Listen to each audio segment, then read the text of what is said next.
Nagsisimula ang pelikula sa isang samurai na nagngangalang Hanshiro Sugumo. Bumisita si Hanshiro sa isang marangyang bahay na pagmamay-ari ng Liklan. Nakilala niya ang pinuno ng angkan, si Saito Kejayo, at ipinakilala ang kanyang sarili bilang isang samurai mula sa pamilya ng Fukushima Masanori. Sinabi ni Hanshiro kay Kejayo na nais niyang isagawa ang Harakiri. Ito ay isang ritual kung saan nagtatapos ng buhay ang isang samurai sa pamamagitan ng pagsaksak sa kanyang tiyan gamit ang espada, upang maibalik ang kanyang karangalan matapos mabigo sa kanyang mga tungkulin. Nang marinig ito, pumayag si Ginoong Kejayo at sinabi niya kay Hanshiro ang tungkol sa isang binatang nagngangalang Motom na pumunta rin sa kanyang bahay upang magsagawa ng seppuku.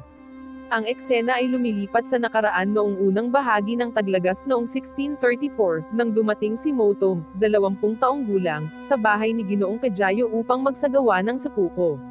Tinanggap ni Ginoong Kejayo ang kanyang kahilingan at pinayagan siyang maligo at magbihis bago ang ritual.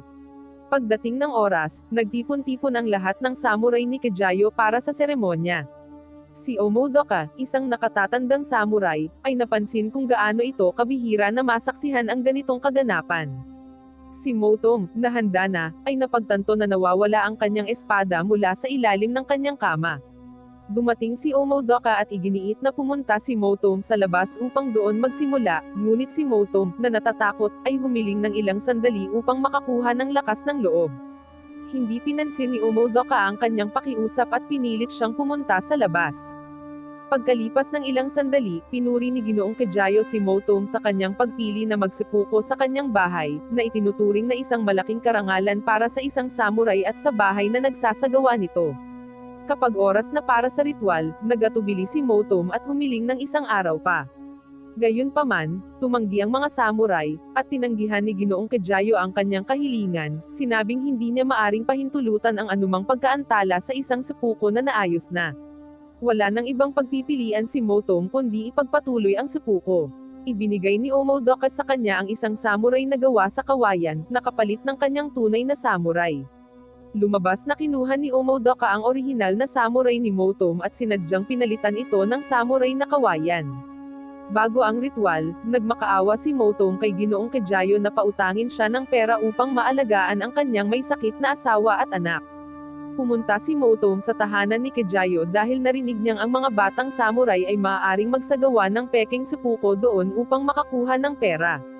Nang hindi tumugon si Ginoong Kejayo, wala nang pagpipilian si Motom kundi ipagpatuloy ang seppuku. Paulit-ulit niyang sinaksak ang kanyang tiyan gamit ang samurai na kawayan hanggang sa ito'y masira. Sa matinding sakit, humiling si Motom sa samurai na patayin siya, ngunit tumanggi si Omodoka, pinabayaan siyang magdusa.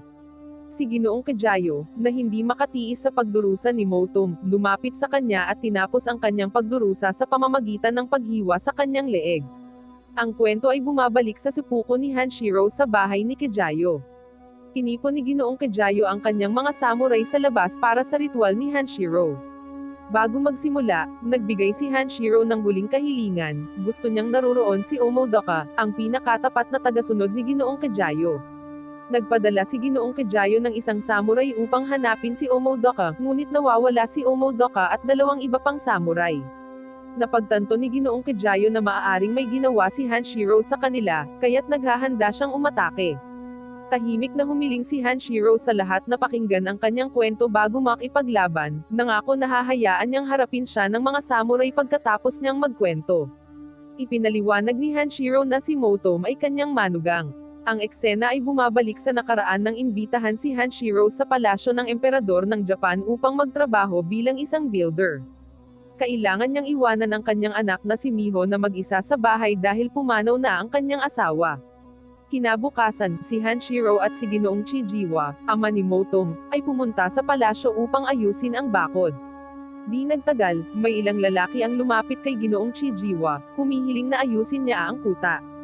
Tumanggi siya dahil labag ito sa mga patakaran ng kasunduan ng digmaan ng Hapon. Isang lalaki ang nagbigay alam sa kanya na ang pamilya ng shogun, isang makapangyarihang angkan, ay pumayag na gawin ang trabaho. Dahil dito, naging hindi sigurado si Ginoong Chijiwa kung ipagpapatuloy ba ang trabaho o hindi. Kinabukasan, binisita ni Hanshiro at Miho ang bahay ni Ginoong Chijiwa, kung saan unang nakita ni Miho si Motom, anak ni Ginoong Chijiwa. Sina Hanshiro at Ginoong Chijiwa ay nag-usap tungkol sa Shogun Clan, at pinaghihinalaan ni Hanshiro na lihim na nagbabalak ang Shogun Clan na alisin ang kanilang mga lumang kaaway. Gayunpaman, umaasa si Ginoong Chijiwa na hindi ito totoo. 2 taon ang lumipas noong 1619, naglabas ng kautusan ng Shogun Clan laban sa angkan ni Ginoong Chijiwa. Inaakusahan silang lumabag sa mga patakaran ng digmaan sa pamamagitan ng pagtatayo ng kuta ng walang pahintulot. Bilang parusa, pinalayas ang angkan, at ang kanilang mga gusali ay dapat sirain. Napatunayan ang mga hinala ni Hanshiro, ang Shogun Clan ang nagtakda kay Mr. Chijiwa at sa kanyang angkan upang mapaalis sila.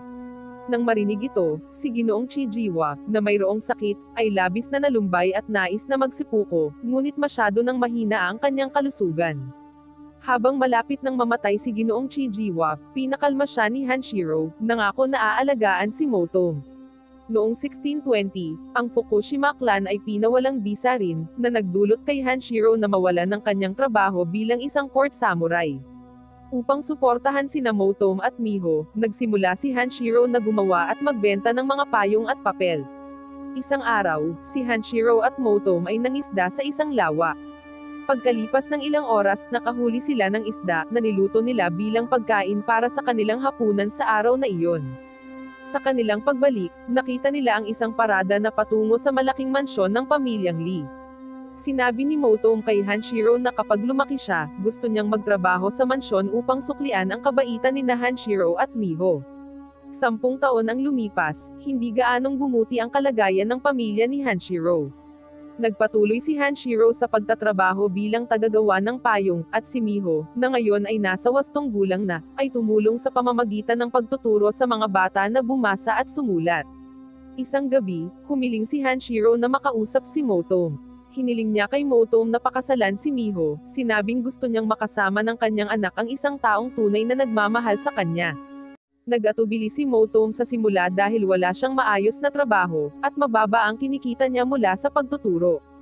Gayunpaman, ipinaliwanag ni Hanshiro na gusto lamang niyang maging masaya si Miho sa taong mahal niya.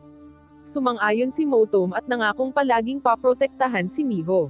Ilang buwan pagkatapos ikasal sina Miho at Motong, nagkaroon sila ng isang anak na lalaki na pinangalan ng Kingo. Si Hanshiro ay labis na minamahal ang kanyang apo at gustong-gusto niyang maglaro kasama ito. Ilang araw ang lumipas, nagkasakit si Miho at nagsimulang umubo ng dugo.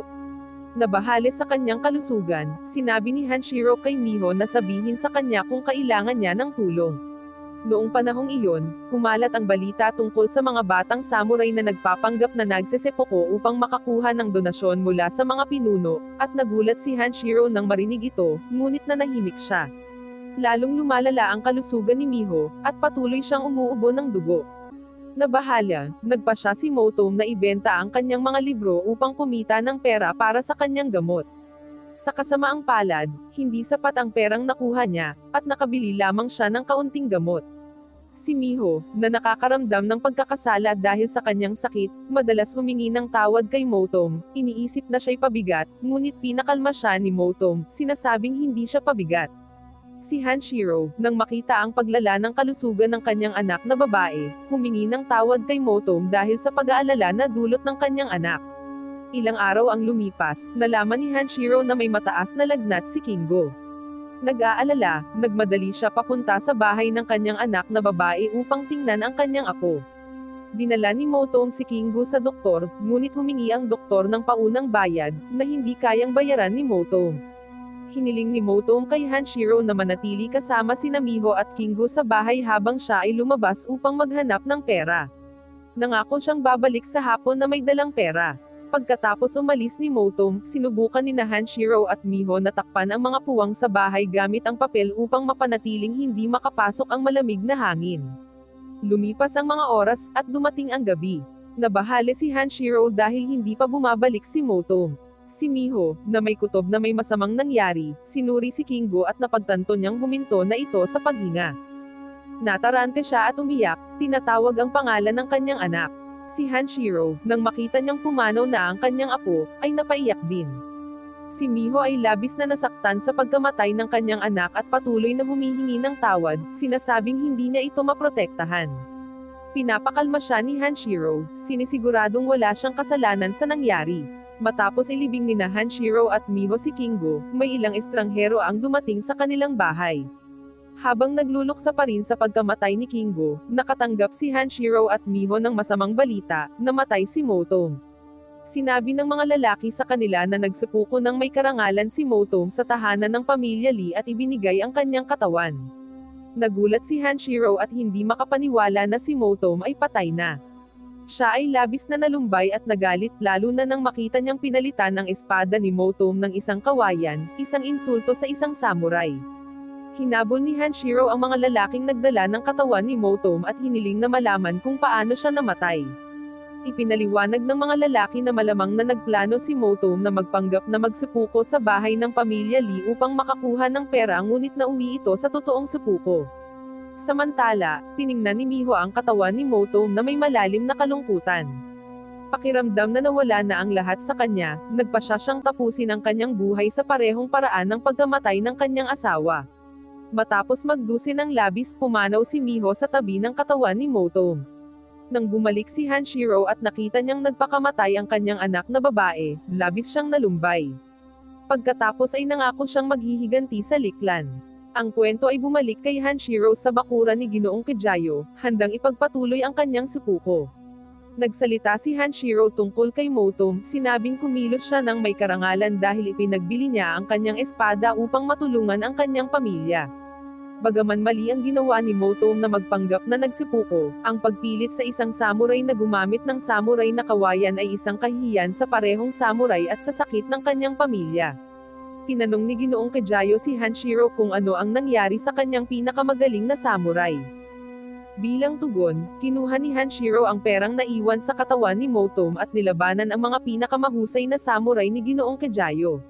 Ipinaliwanag ni Hanshiro na matapos marinig ang tungkol sa peking sipuko, nilabanan niya ang mga samurai na pinabayaan si Motong na magduso. Tinalo niya sila at kinuha ang kanilang mga badge bilang patunay na nawalan sila ng karangalan bilang mga samurai. Pagkatapos marinig ito, inutusan ni Ginoong Kejayo ang kanyang mga samurai na patayin si Hanshiro at iwan sa labas ng gusali. Si Hanshiro, na hindi natatakot sa kamatayan, hinugot ang kanyang samurai na kawayan at naghanda na makipaglaban. Nawala na ang lahat sa kanya, ngunit hindi siya natatakot. Sadyang pinasok ni Hanshiro ang bahay ni Ginoong Kejayo kasama ang samurai upang hanapin at gibain ang simbolo ng karangalan ng pamilyang Lee. Nang makita ni Ginoong Kejayo na nasira ang simbolo ng kanyang pamilya, siya ay nagalit. Matapos sirain ang simbolo, sumuko si Hanshiro, na nagbigay daan sa mga samurai ni Ginoong Kejayo na patumbahin siya. Sa kanyang huling sandali, naalala ni Hanshiro ang matatamis na alaala ng ipanganak ng kanyang anak na babae ang kanyang minamahal na apo. Hindi nagtagal, natagpuan ng mga samurai ni Ginoong Kejayo sina Omodoka at ang dalawa pang samurai.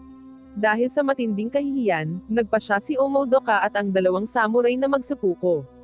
Ilang araw ang lumipas, inayos ng mga tao ni Ginoong Kejayo ang simbolo ng karangalan ng pamilya Lee. Nang bisitahin ng Shogun clan ang tahanan ni Ginoong Kejayo, ang simbolo ng karangalan ay naibalik sa orihinal nitong estado. Nagtatapos ang pelikula sa isang eksena kung saan ang mga samurai ay nagbibigay pugay sa simbolo ng karangalan. Wow naman! Doon nagtatapos ang pelikula mga idolo, salamat sa inyong panonood.